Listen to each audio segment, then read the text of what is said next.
ترج الله في صبر وترجو رحمة کسی عمل یا محنت کے نتیجہ میں جب مطلوبہ نتائج نہیں ملتے تو بعض لوگوں پر یہ کیفیت طاری ہوتی ہے کہ وہ پہلے والا عمل بھی ترک کر دیتے ہیں۔ اسی کا نام مایوسی ہے۔ قرآن مجید میں اللہ رب العالمین نے ارشاد فرمایا لا تقنطوا من رحمت اللہ، اے اللہ کے بندو اللہ کی رحمت سے مایوس نہ ہوا کرو، اس کی رحمت بہت وسیع ہے۔ رسول اکرم صلی اللہ علیہ وسلم کا ارشاد گرامی ہے داہک ربنا من قنوط عبادہ و قرب غیرہ، فرمایا کہ اللہ تعالیٰ اس شخص کی نادانی پر ہنستا ہے جو اللہ سے مایوس ہو جاتا ہے اور غیر کا قرب چاہتا ہے، غیر کی طرف دیکھتا ہے۔ مایوسی جہاں بہت بڑا گناہ ہے، اس کے کچھ اسباب ہیں، اس کے نقصانات ہیں اور اس کا تدارک بھی موجود ہے۔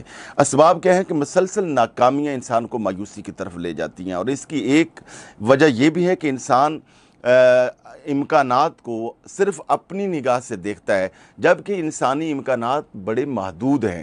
حالانکہ انسان کو خدائی امکانات پر یقین رکھنا چاہیے، اور خدا کے امکانات کی نہ کوئی حد ہے نہ حساب ہے، وہ بہت وسیع ہے۔ بلکہ جہاں ہم سمجھتے ہیں کہ سارے دروازے بند ہو گئے، اللہ چاہے تو وہاں سے 100 دروازے آگے کھول سکتا ہے۔ جو کہا جاتا ہے کہ ایک در بند 100 در کھلا، واقعتاً وہ اللہ تعالیٰ کھول سکتا ہے۔ اس کے نقصانات کیا ہیں مایوسی کے؟ انسان میں ناشکری کے جذبات پیدا ہوتے ہیں، خود غرضی آتی ہے، سنگ دلی آتی ہے، بے عملی آتی ہے، بلکہ بعض اوقات آدمی منشیات کا ہی عادی بن جاتا ہے۔ تدارک کیا ہے؟ تدارک یہ ہے کہ ہمیں صرف بعض اوقات دیکھتے ہیں کہ ہم بہت محنت کرتے ہیں، بڑا عمل کرتے ہیں، صرف عمل کا ہونا ہی کافی نہیں ہے، عمل کے اندر کوالٹی کا ہونا بھی ضروری ہے، اور عمل کا بر وقت ہونا بھی ضروری ہے، اور عمل میں تسلسل کا ہونا بھی ضروری ہے۔ اور یہ بھی ہے کہ ہم بعض اوقات اللہ سے سب کچھ اپنی شرائط پر مانگتے ہیں، نہیں، ہمیں صرف اپنی حاجات آگے پیش کرنی ہے، اللہ جہاں سے چاہے وہ پوری فرما دے۔ اور یہ بھی پیش نظر رہنا چاہیے کہ دنیا دارالعمل ہے، اور سارے اعمال کے نتائج دنیا میں ہی نہیں نکلتے۔ بعض اوقات کئی ایسے اعمال ہیں کہ جن کے نتائج آخرت میں ملیں گے۔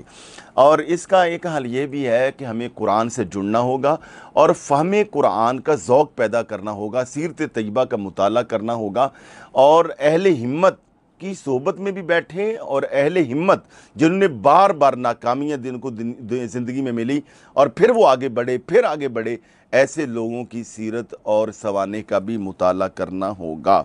اور یہ بھی اس کے ساتھ ساتھ اگر آدمی تفریح کرے، سیر پہ جائے، واک کرے، ایکسرسائز کرے، تو یہ بھی مایوسی اور ڈپریشن کو کافی کم کرتی ہے۔